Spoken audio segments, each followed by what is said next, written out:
22 जानेवारीला अयोध्येतील मंदिरात श्रीराम प्राणप्रतिष्ठापना होणार आहे। यानिमित्त राज्यभरात शिवसेना शिंदे गटाकडून ठिकठिकाणी साखर व डाळीचे वाटप केले जात आहे। या पार्श्वभूमीवर कल्याण पूर्वेतील शिवसेना शिंदे गटाचे विधानसभा प्रमुख निलेश शिंदे यांच्यातर्फे साखर आणि डाळीचा वाटप कार्यक्रम आयोजित करण्यात आला होता। या कार्यक्रमानिमित्त खासदार श्रीकांत शिंदे हे उपस्थित होते। या दरम्यान त्यांनी उद्धव ठाकरे यांच्यावर निशाणा साधला आहे। अयोध्या मंदिर राम मंदिर होत आहे। बाळासाहेबांच्या स्वप्नपूर्ती झाली। बाळासाहेबांनी स्वप्न पाहिलं, हिंदुत्वाच्या विचार घराघरामध्ये पेरले, हिंदुत्वाचे विचार पुढे घेऊन जाण्याचं काम त्यांच्या वंशजांनी केलं पाहिजे। पण आज ते कोणाबरोबर जाऊन बसले जे राम मंदिराला विरोध करत आहेत। ज्यांना राम मंदिराच्या उद्घाटनाच्या आमंत्रणाला आले त्या उद्घाटन प्रसंगी आम्ही उपस्थित राहणार नाही असं ज्या पक्षाने घोषणा केली त्या पक्षासोबत वाढीला वाढी लावून बसत आहेत असे श्रीकांत शिंदे या कार्यक्रमावेळी म्हणाले आहेत।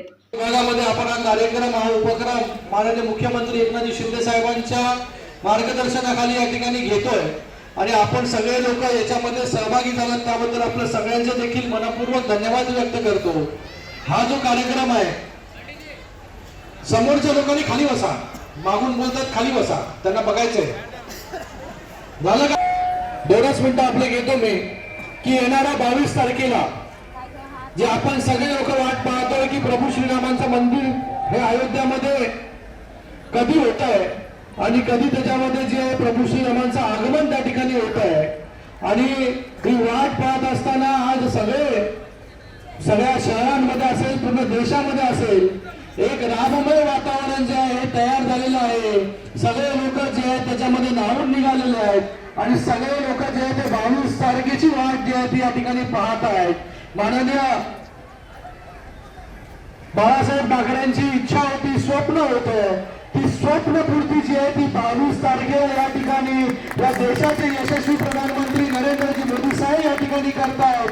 ते नेहमी म्हणायचे की मी जर प्रधानमंत्री झालो तर काश्मीर मधलं 370 कलम आणि त्याचबरोबर अयोध्येमधलं राम मंदिर जे आहे ते मी उभं करून दाखवेन। आज दोन्ही गोष्टी ज्या आहेत या देशाचे यशस्वी प्रधानमंत्री नरेंद्र मोदी साहेबांनी केलं आणि बाळासाहेबांची स्वप्नपूर्ती जी आहे ती या ठिकाणी झाली। पण बघा आजची परिस्थिती काय आहे।